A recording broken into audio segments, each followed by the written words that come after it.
देवताओं नमो सत्याम नमो आयर्यम नमो भुवज्जयम नमो लोहे सर्वसाम नमो समय सारं स्वामी भूत्या चतुंसति चित् स्वभावाय भावाय सर्वभावं तवच मंगलम भगवान देव मंगलम गौतमोहन मंगलम पिंडपिंडाय जय धर्मस्तु मंगल सर्वमंगल मंगल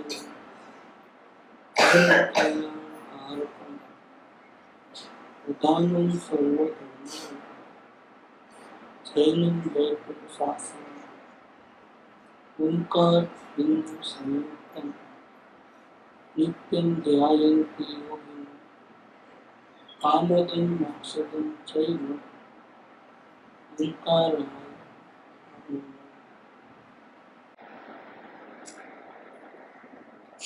पर्वाधिराज पर्युषण पर्व का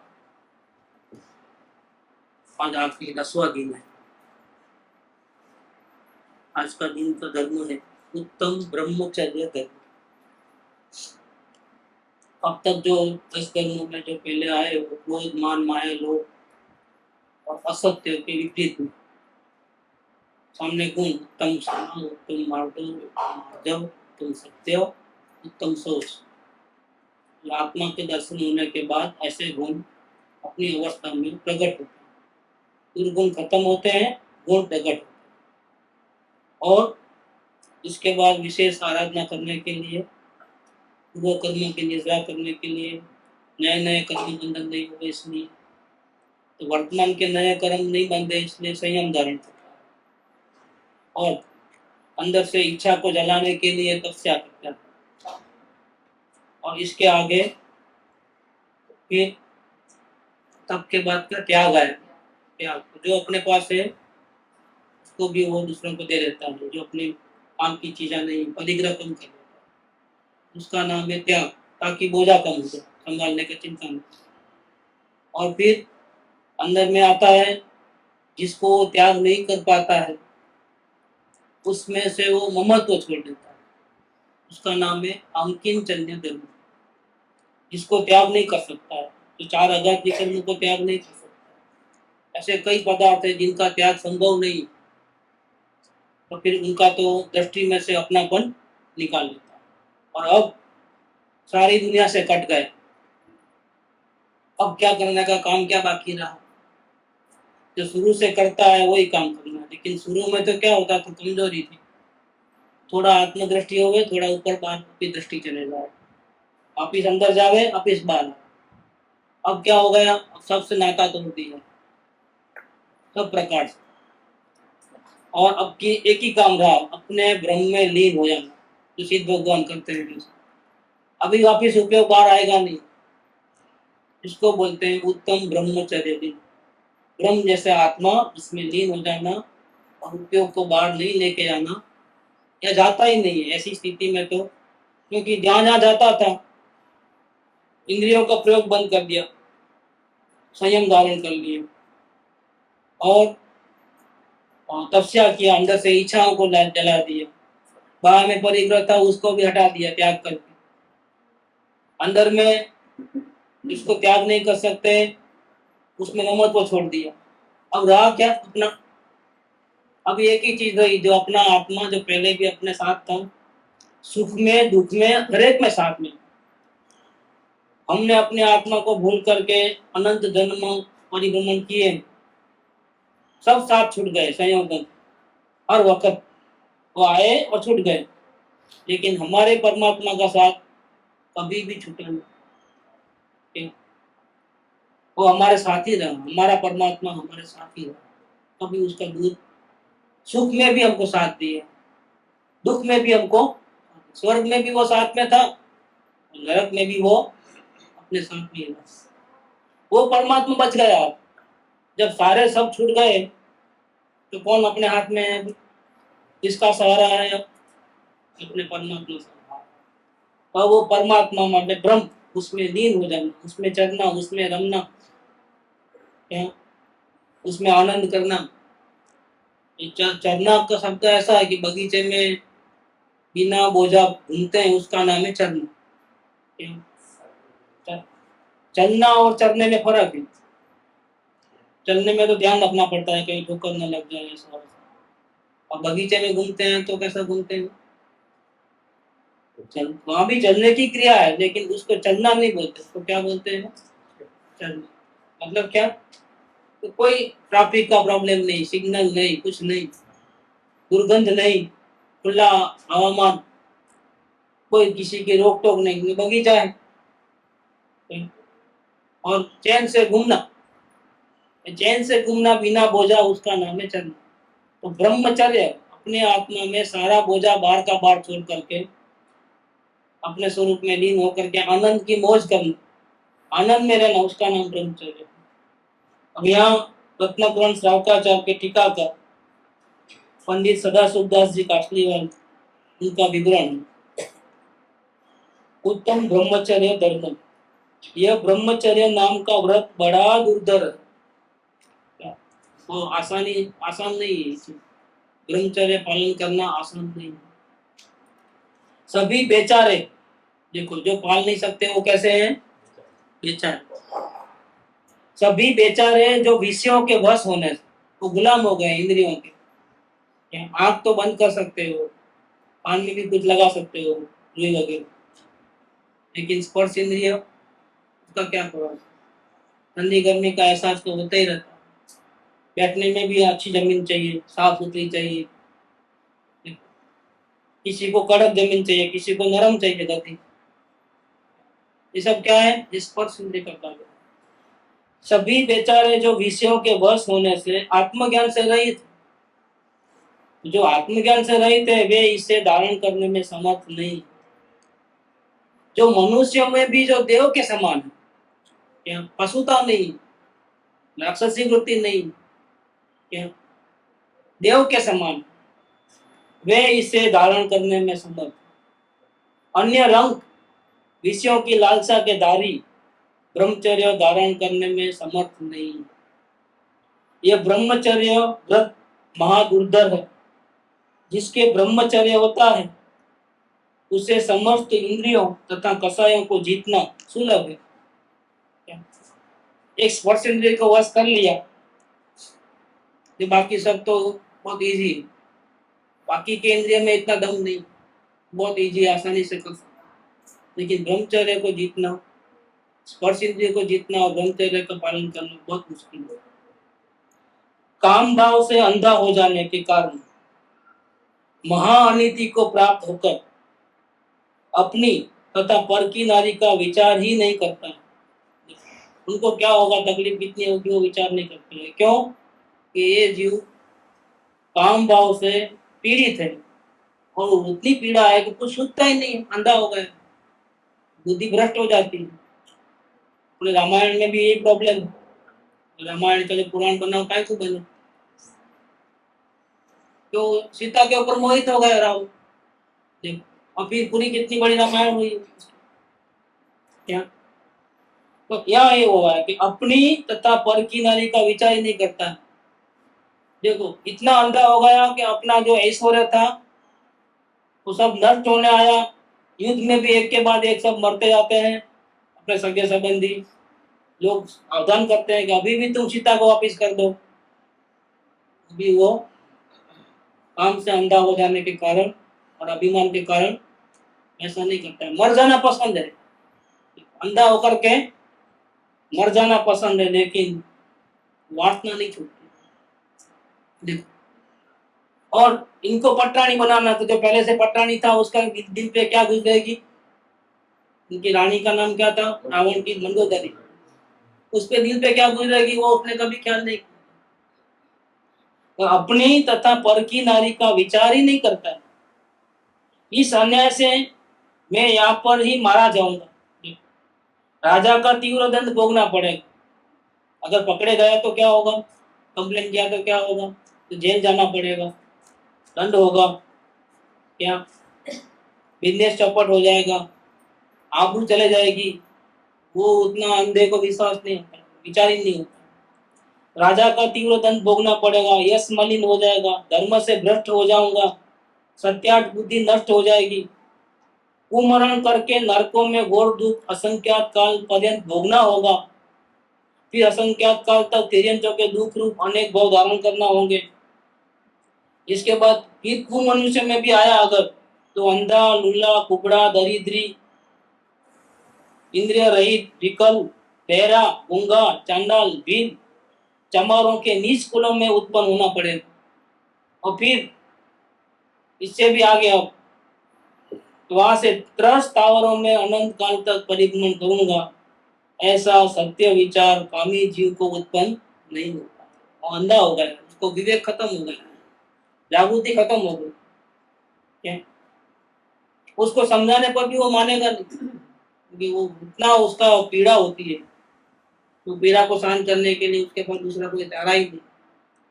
यदि शील की रक्षा चाहते हो तो, और उज्जवल यश चाहते हो, और शांति माने धर्म चाहते हो, और अपनी प्रतिष्ठा चाहते हो, तो चित्त में परमागम की शिक्षा इस प्रकार धारण करो। ये परमागमों की शिक्षा है, उसको दिल में बिठाओ। कौन सी शिक्षा है?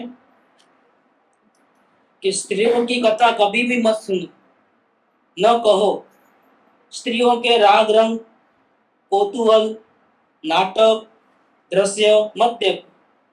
ये मेला, ये सिनेमा देखना परिणाम बिगाड़ते हैं।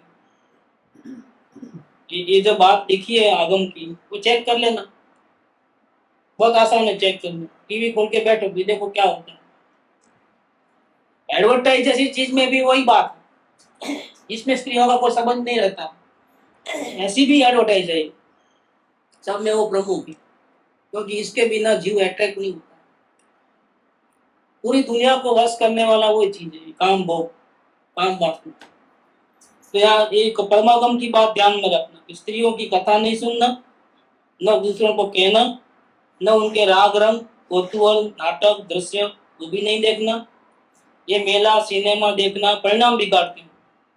व्यभिचारी पुरुषों की संगति का त्याग करना, भांग, तंबाकू, जर्दा, मादक वस्तु भक्षण नहीं करना, क्योंकि जैसे काम से अंधा होता है जीव, ऐसे इन चीजों से भी जीव अंधा हो जाता है, विवेक खत्म कर देता है। वो असल में तो भान भूलने के लिए खाता है, पीड़ा होती है उसको भूलने के लिए खाता है।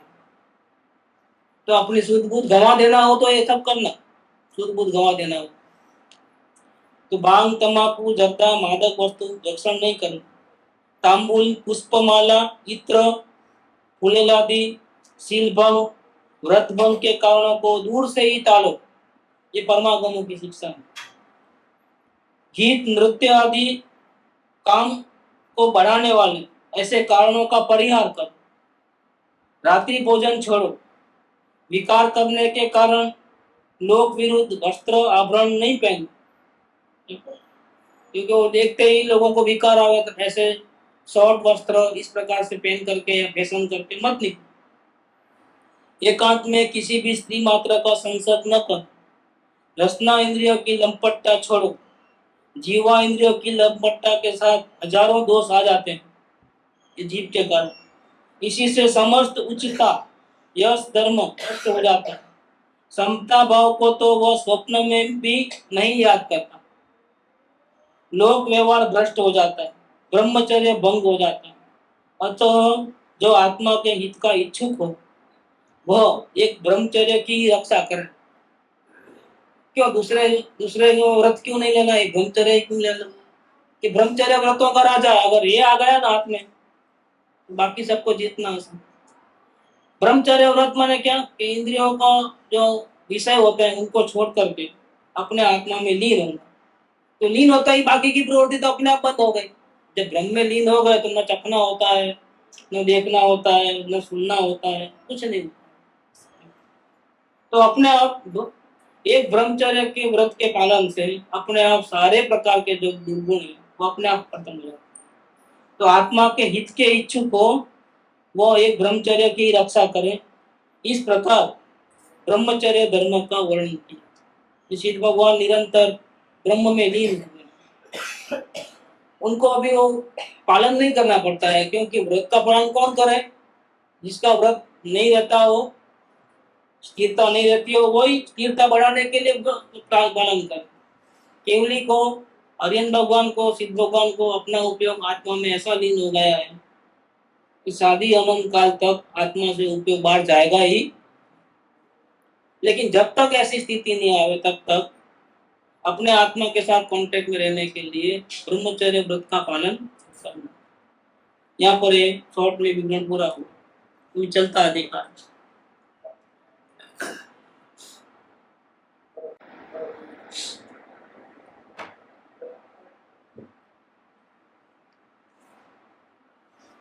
भगवान श्री कुंकुम आचार्य देवरचित ग्रंथाधिराज श्री समय शांति परमात्मा, इसमें 1 से लेकर के 11 गाथा पूर्ण हुई, 11 और 12 गाथा पूर्ण हुई। ये समय साल का पूर्व रंग में चल रही गाथा है। तो समय साल की पहली गाथा शुरू किया इसकी टीका बनाने का। तो पहली गाथा की टीका करने से पहले आचार्य देव, अमृतचंद्र आचार्य देव ने 3 श्लोक लिखे थे। इसमें पहले श्लोक के अंदर अपने आत्मा को नमस्कार किया, दूसरे श्लोक के अंदर सरस्वती देवी को नमस्कार किया, और तीसरे श्लोक के अंदर शब्द ब्रह्माणी को नमस्कार किया। इस प्रकार से किया। इसके बाद समय साल की पहली गाथा की टीका शुरू हुई। ऐसा करते करते करते 12 गाथा की टीका पूरी हुई।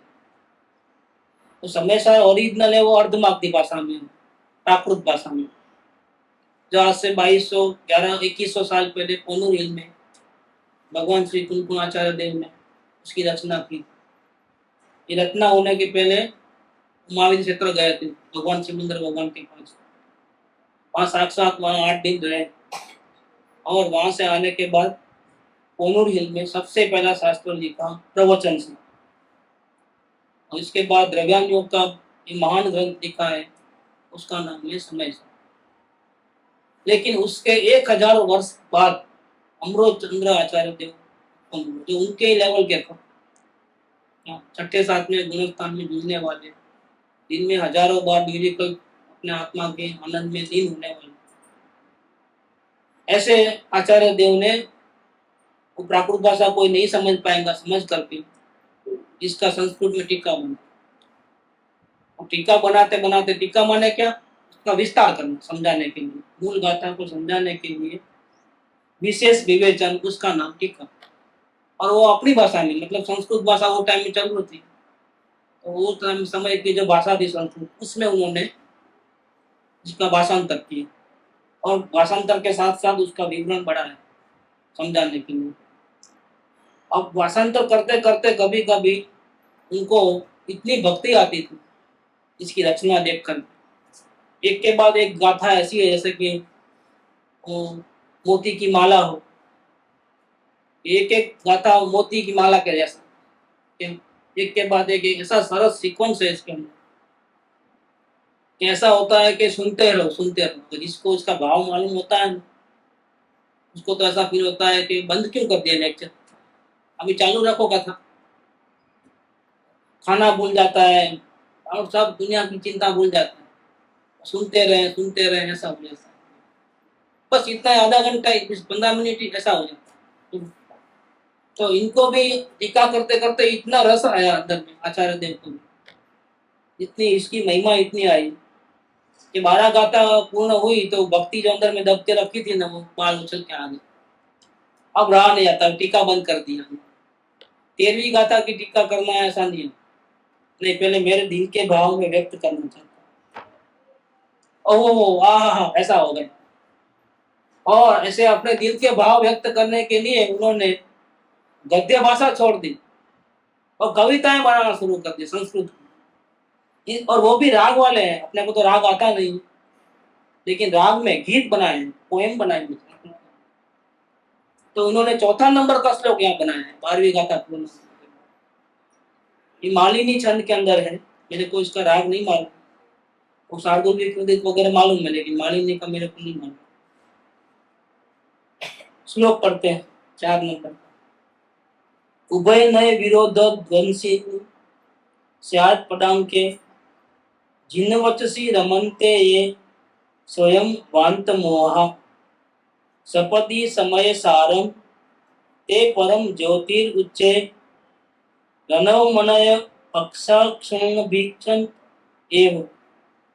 इसका श्लोकार्थ उसी अर्थ का कलश रूप काव्य टीकाकार आचार्य अमृतचंद्र देव कहते हैं। श्लोकार्थ उभय नय विरोध ध्वंसिनी, निश्चय और व्यवहार दो उभय नय क्या उभय निश्चय અને વ્યવહાર એ બે નયોને વિષયના ભેદથી પરસ્પર વિરોધ છે। देखो निश्चय ने क्या करता है, सत्संग नहीं करना, गुरु के दर्शन नहीं, भक्ति नहीं, कुछ नहीं, मैं आत्मा हूं ऐसा विकल्प भी मत करना, बस मैं परमात्मा हूं ऐसा ज्ञान में अनुभूति करते रहो। ज्ञान वो आत्मा इतना भी भेद नहीं, मैं ज्ञायक उतना भी नहीं बोलना, शब्द मात्र नहीं, मन का सारा नहीं, विकल्प का सारा नहीं, ज्ञान में ऐसा बैठ जाना अनुभूति में कि मैं भगवान आत्मा हूं। ये किसकी बात है? निश्चय शुद्ध नहीं, जिसको उसका विषय परमात्मा है, लेकिन उसको ज्ञान से पकड़ना, मन और बुद्धि से नहीं पकड़ना, ये शुद्ध नहीं करना। और व्यवहार में क्या बोलता है भैया, वो तो जब पहुंचोगे तब पहुंचोगे, अनुभव तक, जब तक क्या करो आत्म भावना भाव, तो आत्म भावना को पूर्ण करने के लिए उपाय नहीं जानते हो, सदगुरु को खोजो, सदगुरु को पहचानो, क्या उनका सत्संग करो, उनके वाणी के ऊपर विचार करो, वाणी का अमलीकरण करो, अंतर में प्रयोग करो, अवलोकन करो, फिर अवलोकन में जो दोष देखा है अपने उसको जल्दी से खत्म करने के लिए सदगुरु के चरणों में सर्वभाव अर्पण करो। फिर सदगुरु जो उसको दूर करने का, दोषों को दूर करने का जो उपाय बताते हैं, उस प्रकार से उन दोषों को दूर करो, वेद ज्ञान करो। क्या ऐसा ये सब क्या है?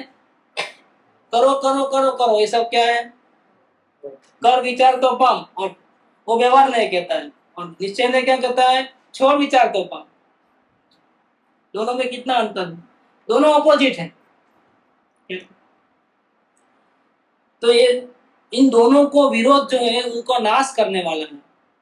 ऐसा जो स्याद पद से चिन्हित जो जिन भगवान का वचन, भगवान की वाणी कैसी है कि वाणी में दो प्रकार है, व्यवहार की बातें भी भगवान की वाणी में आई और निश्चय की बात भी भगवान की वाणी में आई, दोनों बात भगवान की वाणी में। लेकिन दोनों का हेतु देखो तो क्या है कि किसी आत्मा का विचार ही मत करो, इसका मतलब क्या हुआ? आत्मा का अनुभव करो और सदगुरु को खोजो, सदगुरु की आज्ञा मानो, अवलोकन करो, सर्वभाव समर्पण करो, वेद ज्ञान करो। इसका मतलब क्या है? उसका मतलब भी वही है। क्या मतलब है? तुमको मालूम नहीं आत्मा का अनुभव कैसे करना, तो ये सब करो, तुमको मालूम हो जाएगा, तो तुमको आसान हो जाएगा। तो दोनों बात दोनों विरोधी है, लेकिन दोनों का हेतु है सब ये। तो परस्पर विरोधी दो बातों को भी विरोध मिटाने वाली ऐसी भगवान की वाणी। इसलिए भगवान की दिव्य ध्वनि में जो 12 अंग है, पूरा इतना सारा शब्द ब्रह्म है, उन सबका शॉर्ट में कहना है तो क्या कहना? वेरी शॉर्ट कर दो आप, इतना लंबा लंबा हमको नहीं सुनना। क्या तो चिंतनी गए थे ना, वहां लिखा था, मालूम है क्या लिखा था? प्रतिकस समावस आटलू बस तुम पहुंचा, इतनी बात चिंतनी में देखा था, नहीं देखा? भगवान का फोटो पौधा है उनके अंदर, या तो बीच में तो सेंटर में तो कृपा देता, ये साइड में देखो भगवान का मूर्ति, मैं मात्र जानने वाला हूँ, करने वाला नहीं, ऐसा और भी लिखा। और नीचे सूत्र दिया, पर ठीक खस आज ब्रह्मचर्य दिन है ना, पर को देखना बंद करो, सौ में बस ब्रह्म में लीन हो जा, इतना ही बस तुम काटे। ये इसका नाम क्या है कि भगवान की वाणी का सार है। अब कैसे पहुंचना? तो कैसे पहुंचने के लिए दो प्रकार के वचन, जिनको आत्मा का अनुभव नहीं हुआ है उनको व्यवहार में कार्यकारी, और उसको भी आखिरी में क्या करना है, जब एकदम नजीक आ गया अनुभव के नजीक, तो व्यवहार में को छोड़ करके शुद्ध आत्मा का अनुभव करना है, आत्मा का विचार भी नहीं करना है, तभी वो आत्मा का अनुभव कर पाएगा, नहीं तो नहीं कर पाएगा। तो निश्चय और व्यवहार ये दोनों नयों के विषयों को भेद से देखा जाए तो आपस में बहुत विरोध है। एक तो करना करना करना बोलता है, और एक नहीं करना नहीं करना दोनों बात, जानना जानना बोलता है। वो भी दूसरों को जानना नहीं, अपने को ही जानना ऐसा बोलता है। तो दोनों की बातों में विरोध है। व्यवहार ने तो ऐसा भी कहा गुरु को पहचान, लेकिन शुद्ध ने क्या बोलेगा, अपने आत्मा को जान। उतनी बात पहचानो, बात खत्म हो गई, पहले ही आ गई, अब तो अनुभव करो ये बात आई। तो दोनों की बात में क्या है, आपस में बहुत विरोध, लेकिन दोनों भगवान की वाणी का अंश और दोनों का हेतु एक ही होने के कारण ये विरोध का नाश करने वाला स्याद पद से चिन्हित जे जिन भगवानનું वचन છે वाणी છે, वो वाणी का रहस्य जिसको समझ में आ गया है, ऐसे जो जिन भगवान के वचन है, वाणी है, भगवान की दिव्य ध्वनि से, भगवान तो अभी 2600 साल पहले यहाँ थे महावीर स्वामी, इसके बाद 3 गंधर्व गए, गौतम गंधर्व, सुद्धर्मा स्वामी और जम्बू स्वामी।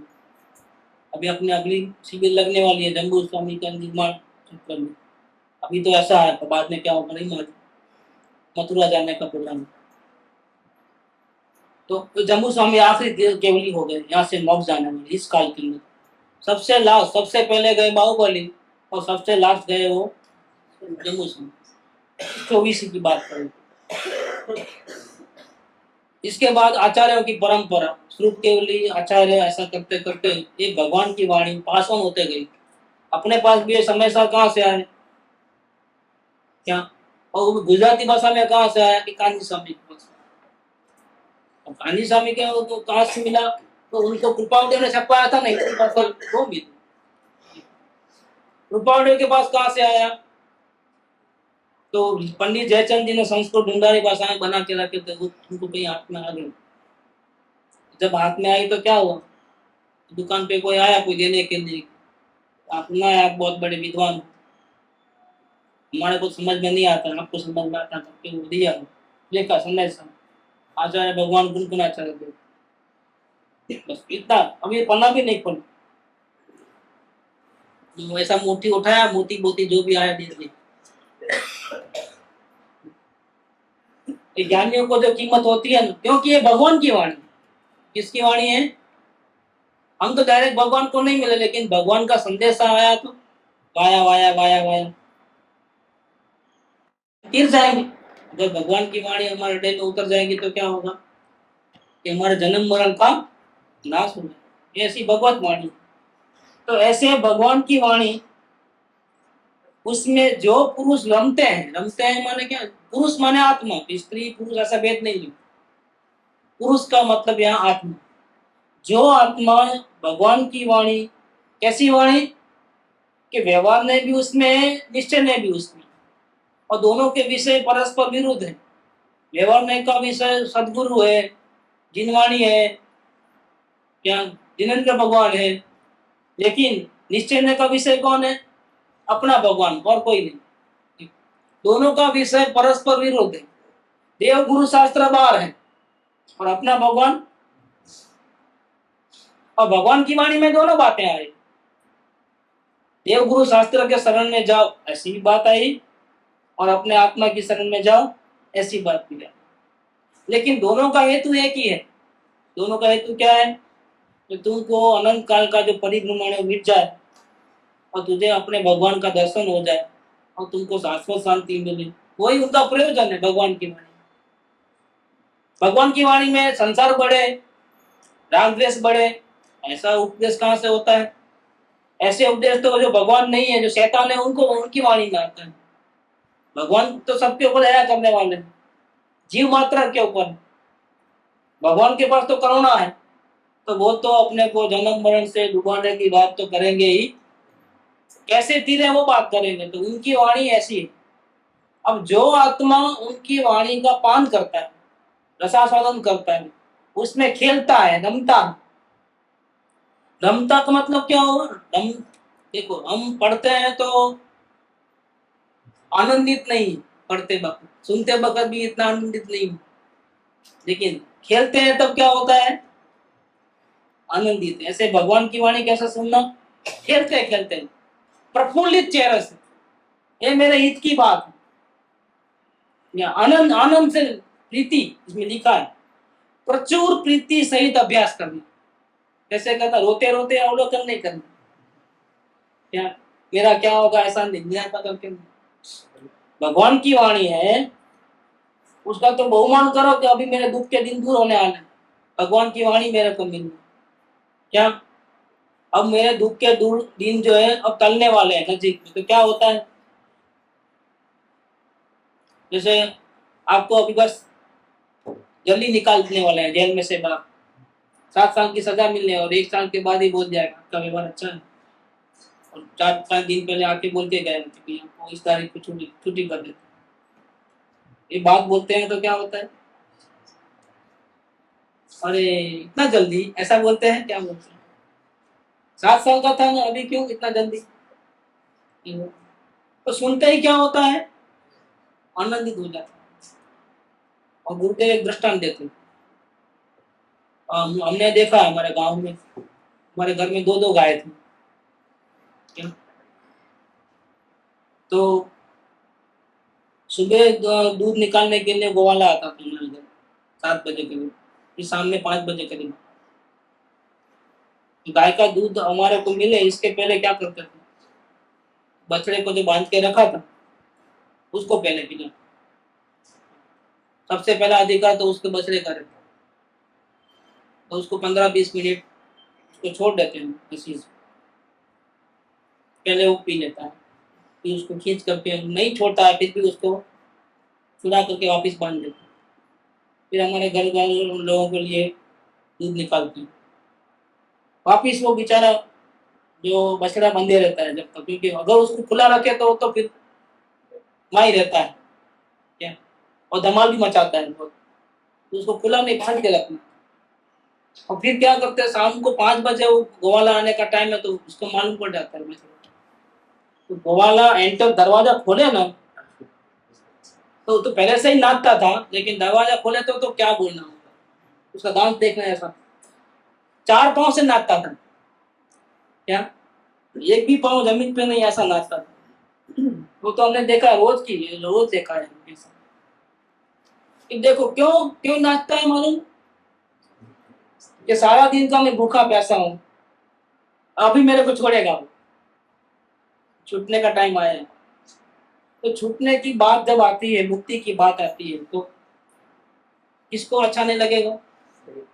तो ऐसी जो अवलोकन की बात हो, वेद ज्ञान की बात हो, ये सब काय के लिए है? हमको अनंत काल से हम दुखी है, क्या राग द्वेष करके मर रहे हैं मोह के कारण। वो मोह का नाश करने वाले भगवान के वचन है। वो विद्या भी ऐसी है, भगवान बनने की विद्या है, भक्त बनने की विद्या नहीं है। ये विद्या कैसी है कि भक्तों को भक्त नहीं रहने देती है, भक्तों को क्या बना देती है? भगवान बनाती है। अन्य धर्म में किधर भी भगवान बनाने की विधि नहीं है, भक्त बने रहने की विधि तो है, क्या दुर्जनता निकल जाओ, सज्जन बन जाओ, ऐसा है विद्या। लेकिन तुम भी हमारे ऐसे भगवान हो जाओ, ऐसी विद्या उनके पास नहीं। ये ऐसी विद्या ये स्वयं भगवान बनने की विद्या, जन्म मरण से मुक्त हो जाने की विद्या, वापिस संसार में आने की विद्या नहीं है। एक बार भगवान बन गए तो खलास, इस आदि अनंत काल तक सुख में रहे। तो ऐसी बातें हैं इसमें। तो ऐसी जो भगवान की जो वाणी आपको मिली है महाभाग्य से, गुरुओं की कृपा से, भगवान तो नहीं है लेकिन भगवान के बाद जो है केवली, श्रुत केवली, आचार्य देव, मुनिराज, ज्ञानी पुरुषों के द्वारा और भाषांतर होते होते अपनी भाषा में आई बात, कितने बड़े भाग्य की बात है। ऐसी भगवान की वाणी का वाणी में सुन करके पढ़ करके जो पुरुष माने आत्मा आनंद में आ गए हैं, मतलब खेलते हैं, भगवान की वाणी में खेलते हैं, यानी प्रचुर प्रेम के सहित अभ्यास करते हैं। प्रेम क्यों आता है? जैसे रोगी को दवा से प्रेम करना पड़ता है कि प्रेम होता है? क्या जितना सीरियस रोग होता है और डॉक्टर बोलता है रात को 2 बजे उठ करके दवा लेना, तो क्या करता है? नहीं, मुझे नींद आती है। उसको इतना टाइमिंग इतना परफेक्ट मालूम जाते हैं। बहुत मिठाई खाने की इच्छा है, लेकिन क्या करें? मुंह में पानी भी आ गया है, लेकिन क्या करें?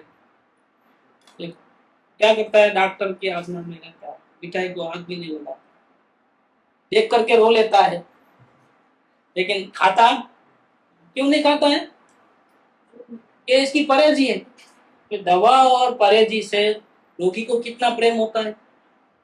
ऐसे जो अनंत काल से जन्म मरण करते आए हैं, बहुत दुखी है राग द्वेष मोह के कारण, उसको राग द्वेष मोह से छुटकारा हमेशा के लिए मिल जाए, परमानेंट शांति मिले, ऐसे भगवान की वाणी मिलती है तो क्या होता है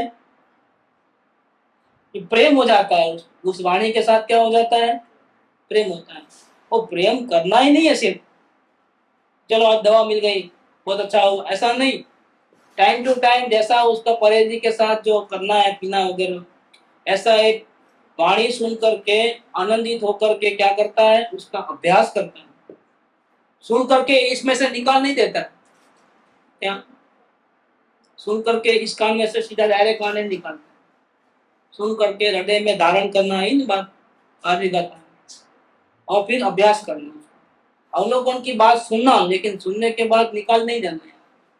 नहीं समझ में आया तो 1000 क्वेश्चन करना, लेकिन सुन करके उसको कैसा भी करके जीवन में परिणमन में लाना, तभी मालूम पड़ेगा कि इस छोटे से शब्द है 5 अक्षर वाला अवलोकन, लेकिन इसकी ताकत क्या है। अगर भगवान बनना है तो जितने ही भगवान बने सब पहले अपने जैसे ही थे, लेकिन सबने पहला काम क्या किया है? भगवान तो बाद में बने, लेकिन पहले समय दर्शन प्राप्त करना है, और समय दर्शन प्राप्त करने के लिए क्या करना पड़ेगा? वेद ज्ञान करना पड़ेगा, और वेद ज्ञान प्राप्त करने के लिए क्या करना पड़ेगा? सबकी शुरुआत यह है, ये केजी नर्सरी है, सिद्ध भगवान बनने की केजी नर्सरी ये हम लोग। ये नहीं करोगे तो नहीं हो, तो इसका प्रेम सहित अभ्यास करना, भगवान की वाणी का प्रेम सहित अभ्यास करना है। और प्रेम के शब्द के आगे एक शब्द लगाया है, क्या शब्द लगाया है? प्रचुर प्रेम। सिर्फ मामूली प्रेम ऐसा नहीं चलता है, कैसा चलता है? प्रचुर प्रीति। प्रचुर प्रीति होती है तो क्या होता है? जिससे प्रेम हो जाता है फिर वो अंधा हो जाता है। नहीं बोलते हैं कि लव इज ब्लाइंड। जिसको प्रेम हो जाता है वो हाइट नहीं देखता है, काला गोरा अपना कुछ नहीं देखता है, जात पात नहीं देखता है, बस मेरे को प्रेम हो गया। लेकिन क्या है इसके अंदर? नहीं, इससे बढ़िया बस मेरे को यही, और उसके लिए वो कुछ भी कुर्बान देने को तैयार हो जाता है। कितनी भी कुर्बान देना हो तो मैं तैयार, मुझे प्रेम हो गया, मैं इसके दर्शन के बिना रह सकता। क्षेत्र से दूर है तो भी हम उनकी याद में निरंतर जलते, याद निरंतर बनी रहती है। इसका कारण क्या है? इसको प्रेम हो गया। ऐसे प्रचुर प्रेम, इसको बोलते हैं प्रचुर प्रेम। और विचार करे, प्रेम वाला विचार नहीं करता है कितना समर्पण भाव करना है, लेकिन कितना करूं, ये बात छुपा दूं, ये दिल अच्छी अच्छी बातें लिखूं और बुरी बुरी बातें न लिखूं।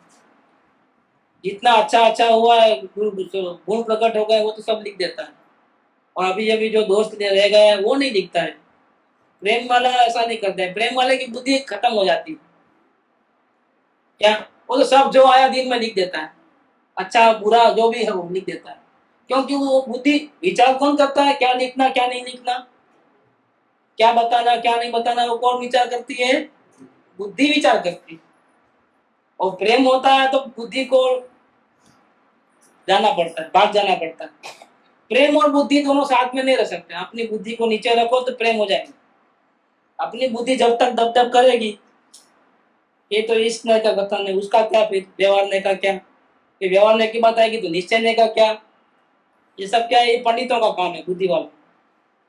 वो प्रेम कभी कर ही नहीं सकते, क्योंकि जिनको अपने आत्मा से प्रेम नहीं है वो क्या अपने सदगुरु से कैसे प्रेम करेंगे, जिन वचन से कैसे प्रेम करेंगे। पढ़ेंगे, लिखेंगे, बड़े बड़े ऐसे लिखेंगे, निबंध बनाएंगे, बड़े बड़े लेक्चर देंगे, प्रेम नहीं कर सकते। ये पंडितों का काम क्यों हो गया? जैसा व्यापारी का संसार है वही खाता, ऐसे पंडितों का जो संसार है वो क्या है? उन्होंने ये दुकान खोल दी, उन्होंने पाप की दुकान खोली, इन्होंने पुण्य की दुकान खोली। लेकिन जो भव्य आत्मा है वो जिन वचन में रमते हैं माने क्या, खेलते हैं माने क्या, आनंद करते हैं माने क्या, कि प्रचुर प्रेम सहित जिन वाणी में जो बात कही गई है, मूल बात क्या, उसका अभ्यास। उनको व्यवहार नहीं, निश्चय नहीं पढ़ना है, उनको क्या पढ़ना है? आत्मा पढ़ना क्या, क्योंकि जिन वाणी का सार क्या है? अपने आत्मा का दर्शन हो गया, आत्मा सुखी हो गई। उनको ज्ञान का प्रयोजन नहीं होता है, उनको किसका प्रयोजन है? मेरे दुख दर्द मिट जाए और शांति मिले, उसका प्रयोजन। कोई बात समझ में नहीं आती है तो मथा नहीं लगाते हैं, बुद्धि नहीं लगाते हैं। क्यों? कि जो अपनी योग्यता के अनुसार ही समझ में आता है। अपनी इतनी योग्यता नहीं है तो समझ में कैसे आएगा? तो अपने को समझ में नहीं आता है तो क्या करना चाहिए कि पहले अपनी योग्यता बढ़ानी चाहिए। योग्यता बढ़ेगी तो अपने आप जो बात पहले समझ में नहीं आती थी वो बात योग्यता बढ़ने के बाद अभी समझ में आ जाएगी। अभी लक्ष्य क्या रखना है? समझने का लक्ष्य नहीं, केवल शांति का लक्ष्य। अभी शुरू करो अभ्यास। तो जो पुरुष भगवान की वाणी में प्रचुर प्रेम के सहित अभ्यास करते हैं ते पुरुषों, उनका क्या होता है?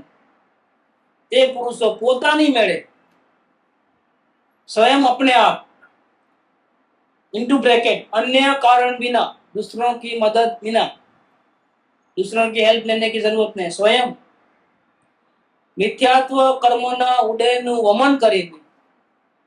देखो मिथ्यात्व कर्म का उदय तो सभी अज्ञानी को है ही है। ये जो दुनिया है ना उसमें बहुत से क्या आत्मा को अनुभव नहीं करने वाले लोग कितने और अनुभव करने वाले लोग कितने? आत्मज्ञानी कितने? जो अपने परमात्मा को देखते हैं और महसूस करते हैं कि मैं ही परमात्मा हूँ, शरीर से संयोग से भिन्न हूँ, राग से भिन्न हूँ, ऐसी अनुभूति करने वाले कितने?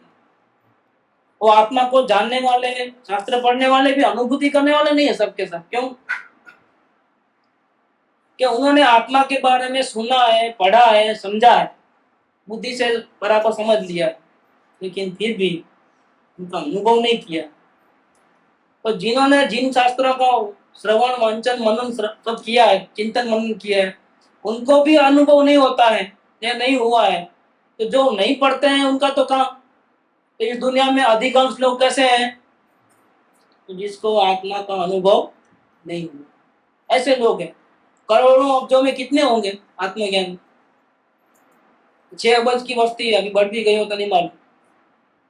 ये 6 अब्ज में कितने लोगों को आत्मज्ञान होगा? तो इसकी संख्या कम है। अगर किसी को हुआ है तो कितने गिने चुने लोग, आत्मज्ञान कितने गिने चुने। तो यहाँ ये बात को कहते हैं कि जो आत्माएं भगवान की वाणी में प्रचुर प्रेम के सहित अभ्यास करते हैं, सुनते हैं, रमते हैं, वे पुरुष को क्या होता है कि उनको बिना किसी की सहाय के अपने आप स्वयं अपने बल से, अपने ज्ञान के आधार से क्या करते हैं? वो मिथ्यात्व कर्म का उदय का वमन कर देते हैं। इतने सारे लोग, सबको मिथ्यात्व कर्म का उदय, इसीलिए समय दर्शन नहीं होता है। समय दर्शन नहीं होने में एक कारण क्या है? तो दर्शन में वो बहुत मिथ्यात्व बहुत जबरदस्त, उल्टी मान्यता ऐसी बड़ी बैठ गई है। उसका सार निकालो तो क्या सार है? मिथ्यात्व का सबसे बड़ा सेंटेंस क्या है? तेरा दोष इतना ही कि अपने को भूल जाना और दूसरों को अपना। ये सभी जीवों का यही हाल है कि मैं परमात्मा हूँ वो भूल गए, और शरीर में राग द्वेष मेरे, कुटुंब कबीले मेरे, धन दौलत मेरा, नाम रूप मेरा, ऐसा हो गया।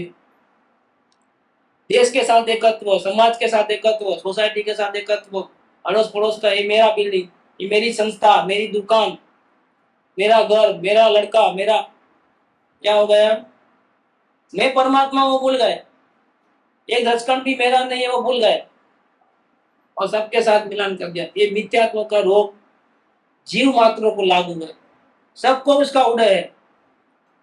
लेकिन जो जिन वचन में रमते हैं, जिनको भगवान की वाणी मिल गई सुनने को, और सुनने को मिलने के बाद वो ऐसे बैठे नहीं है सुनते रहो, क्या करते हैं साथ में प्रचुर प्रेम के सहित, ओहो ऐसी वाणी तो मैंने कभी सुनी नहीं, ऐसा करके ये तो मेरी मुक्ति के दिन आए, ये तो मुक्ति की वाणी आई, अब मेरे को प्रमाद नहीं करना है, ऐसा करके क्या करते हैं वो कि जो बात कही गई है उसका अभ्यास करते हैं। और जो जीव इस प्रकार से अभ्यास करते हैं तो जैसे दूसरे लोगों को मिथ्यात्व कर्म का उदय है, ऐसा उसको भी है मिथ्यात्व कर्म का उदय। लेकिन क्योंकि वो दवा लेता है, कि कौन सी दवा लेता है? अवलोकन। तो क्या होता है कि जो मिथ्यात्व रूपी जो जहर है ना अंदर में चले गया है ना, उसकी उल्टी हो जाती। क्या लिखा है? मिथ्यात्व कर्म का उदय का वमन हो जाता है। वमन माने क्या? उल्टी है, तो उसके पेट के भीतर है जहर, उसकी भी मान्यता उल्टी ही है। लेकिन जैसे जैसे वो अवलोकन की दवाई लेता है ना, दिन ब दिन क्या होता है, तो उसका वो जहर है वो कम होते जाता है। पहले कभी भक्ति आई नहीं, सुना बहुत, पढ़ा बहुत, लेकिन भक्ति नहीं आई। अब क्या हुआ? भक्ति क्यों आई? भक्ति क्या बताता है कि अभी आत्मा में पहले कमजोरी नहीं है, अभी ताकत वाला लाभ हुआ है, और लाभ हुआ है तो क्या हुआ? तो भक्ति करनी नहीं पड़ती है, भक्ति हो जाती, प्रेम करना नहीं पड़ता है, प्रेम हो जाती है। ऐसा होता है। ये भक्ति सूचना है कि अभी आपका अवलोकन का प्रयोग बराबर चल रहा है। जो अंदर से आई, तो दिखावटी करे तो अपने को धोखा है। कोई लोग दिखावटी करते हैं, 10 जने पैर पड़ते हैं तो वो बोला मेरे को, मैं पैर नहीं पड़ूंगा तो कैसे होगा, क्या बोलेंगे लोग, इसलिए वो भी दे देता है पैर। ये दिखावटी नहीं चलता है। अंदर से जब तक नहीं आवे तब तक ऐसा दिखावटी नहीं करना, अपने को धोखा नहीं देना। धोखा किसको देता है? गुरु को तो क्या देगा धोखा, किसको धोखा देता है? वो अपने आप।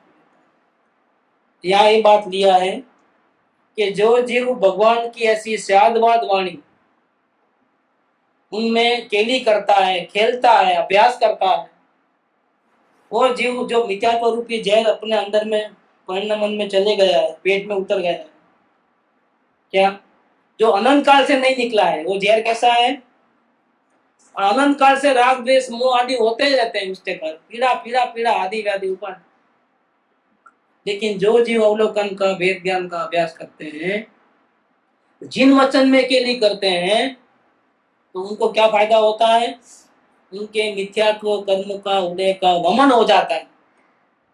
और फिर क्या होता है? जब वमन हो जाता है तो क्या होता है, जब उसकी बात करते हैं, वमन करके अतिशय रूप नहीं बोलते हैं, अतिशय होता है। अतिशय के मतलब समझते हो क्या? जो कभी नहीं बन सकता है, तो इम्पॉसिबल चीज बन जाती है क्या? ऐसा कैसे बन सकता है? अतिशय जिसको बोलते हैं चमत्कार, और दूसरा उसका क्या है? चमत्कार हो जाना है, आश्चर्यचकित हो जाए, खुद को विश्वास ही नहीं आता है पहले तो, ऐसा भी हो गया है क्या? ऐसा चमत्कार हो जाता है। अतिशय मतलब क्या? वर्तमान में हो रहा है।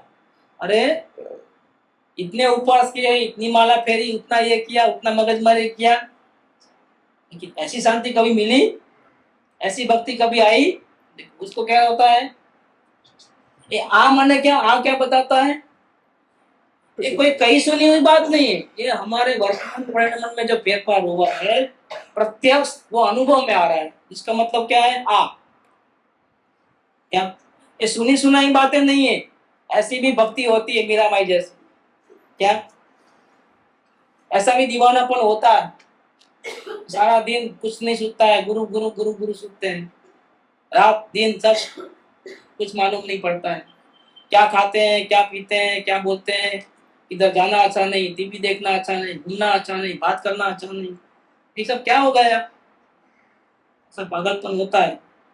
ये चमत्कार लगता है कि मैं कितना बदल गया, और फिर बात क्या है कि बदलने की कोई कोशिश नहीं की, क्रोध को हटाने की, मान को हटाने की, अवगुण को हटाने की कोई कोशिश नहीं की।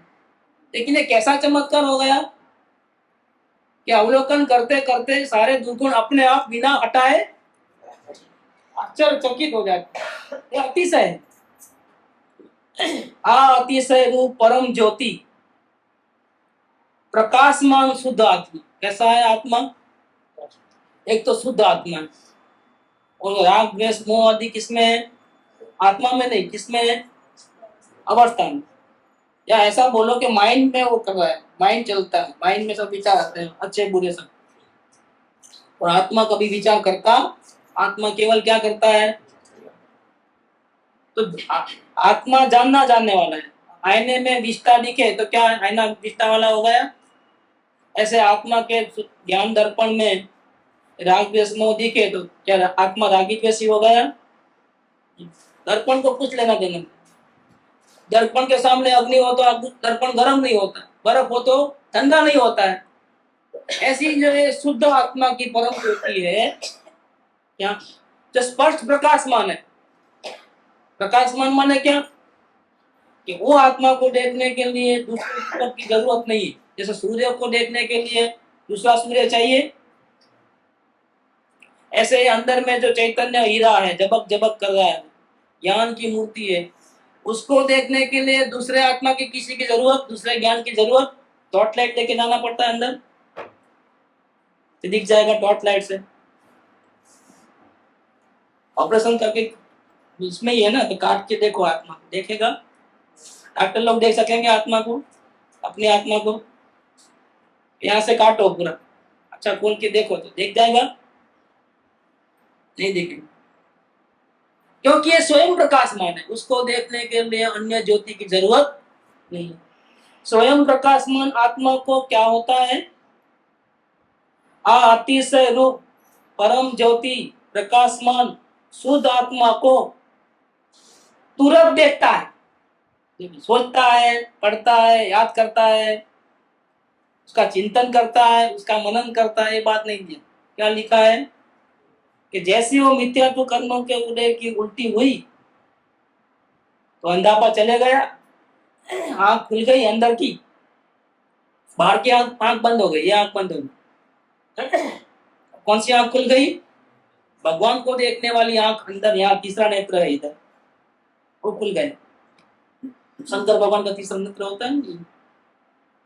और ज्ञान की आराधना से क्या हुआ? मोह राग द्वेष राक्षस सब खत्म हो गए। उनको बहुत गुस्सा आता है शंकर भगवान, तो मोह राग द्वेष काम क्रोध माया सब जल गए, खाक कर दिया। अब क्या हुआ? शांति हो गई। शांति में क्या हुआ? ये नेत्र ने अंदर देखना शुरू कर दिया। तो पहले घंटा भर ध्यान करते तो भी नहीं दिखता था, और अब क्या हो रहा है? सारा दिन सजात्म स्वरूप परम गुरु की माला गिनते सारा 24 घंटा, अखंड जाप, तो भी आत्मा नहीं दिखा। उपवास किया तो भी नहीं दिखा। तीर्थ यात्रा में जाके गिरनार पे बैठ गया, उधर कैलाश पर्वत के ऊपर, तो भी नहीं दिखा। वो आत्मा क्या हुआ? अभी अंदर में ज्ञान नेत्र खुल गए, और क्या हुआ? ये अतिशय रूप परम ज्योति प्रकाशमान शुद्ध आत्मा को 1 घंटे के बाद देखता है ऐसा नहीं, 1 मिनट के बाद देखता है ऐसा नहीं। कैसा लिखा है? तुरंत देखता है, तुरंत देखता है, इमीडिएटली। जैसा है अंदर का ज्ञान खुल जाएगा, मिथ्यात्व कर्म का उदय होकर गमन हो जाता है, इमीडिएटली उसी समय में उसको अपने में ये देहालय में विराजमान भगवान आत्मा जो परम ज्योति स्वरूप है, स्वयं प्रकाशमान है, उसका दर्शन इमीडिएटली हो जाता है, उसी सेकंड में हो जाता है। देखता ही है ऐसा लिखा है। शब्द क्या है? देखे जच है। इसका मतलब क्या? गारंटी है कि मिथ्यात्व कर्म उदय का वमन हो जाएगा। कैसे वमन हुआ? क्या किया उसने? कि भगवान की वाणी का अभ्यास किया, सुना और प्रेम पूर्वक अभ्यास किया, तो क्या हुआ? मिथ्यात्व रूपी जो जहर था, अज्ञान था, मोह राग द्वेष थे, उसका उल्टी हो गई, वमन हो गया। तो ये ज्ञान नेत्र खुल गए, और ज्ञान नेत्र में क्या हुआ, बाहर देखना सुनना बंद हो गया और अंदर का देखना सुनना चालू हो। और उस देखने में क्या हुआ, उसने स्पष्ट प्रकाशमान शुद्ध आत्मा को ही देखा ही, ऐसा देखता ही है, गारंटी है, देखे जज है। यहाँ तक अपना पूरा करें, अभी आगे थोड़ा रह गया है बोले, लेकिन टाइम भी पूरा होगा। इस श्लोक का 2-4 लाइन देंगे, कल देंगे। लेकिन इस बात में क्या गारंटी है, और विधि बता दी कि अगर अपने भगवान को देखना है तो क्या करना है, कि जिन वचन जो है उनको प्रेम पूर्वक उसका अभ्यास करना। अभ्यास करने से क्या होगा, मिथ्यात्व रूपी कर्म का वमन हो जाएगा। वमन होते ही क्या होगा, गारंटी से तुझे अपने परमात्मा के अपने अंदर भीतर में किसी और की सहाय के बिना पोतानी मेड़े मतलब क्या, किसी और की कोई जरूरत नहीं, तुम खुद ही अपने भगवान को जरूर देखेगा, ऐसा गारंटी भी आ गई। ऐसा श्लोक बनाया है, श्लोक का नंबर है 4। जैसे कोई जीव भक्ति तो कोई डायरेक्ट बताता है, दूसरी चीजें दूर से छुपाना ही चाहता है। हाँ, उसको जल्दी से अपने मुक्ति नहीं चाहिए, ऐसा करता है, कुछ बातें छुपाता है, कुछ बताता है। मेरे पास बोलता है ये गुरु को ये नहीं बोलना, भक्ति तो कोई पता नहीं। जान दो, ठीक है, तुमको जब सुधरना है तब सुधर, अपने को क्या जल्दी है, तकलीफ तो उसको होनी चाहिए, अपने दुख दर्द को मिटाने की तकलीफ किसको होनी चाहिए, डॉक्टर को होनी चाहिए कि दर्दी को होनी चाहिए। अपने को कुछ चिंता करें, इस अपने को बहुत चिंता होती है तो उनको बोलना कि ऐसा करने से तुम्हारा रोग जल्दी जाएगा, इतना बोलना बहुत को। तुम्हारी मर्जी, तुमको लेट करना है तो लेट, जल्दी करना है तो जल्दी, अपने को कोई गड़बड़ नहीं, अपने को दुखी होने की कोई जरूरत। ऐसा दुखी हो जाएगा तो बहुत सारे 100 में से 99 ऐसे ही लोग होंगे, तो गुरु पागल ही हो जाए। गुरु को पागल होने की कोई जरूरत, उनको बताना है तो बताए, नहीं बताना। मोक्ष जाना है तो सर्वभाव समर्पण करे, मोक्ष नहीं जाना है तो मायाचारी करे, गुरु को धोखा दे। तो गुरु को धोखा तो होता नहीं, असल में किसको होता है, स्वयं को होता है, तो होने दो, क्या चलते। तीर्थंकर भी ऐसे जीव को तार सकते हैं, छुपाता है, मायाचारी करता है, अपने गुण बताता है और दोष नहीं बताता। इसका मतलब क्या हो गया, तो दोष रखना, संभाल के रखना है, छुपा के रखना है, ठीक है, तुम्हारी मर्जी, तुमको संसार में भटकना है, ऐसा तो।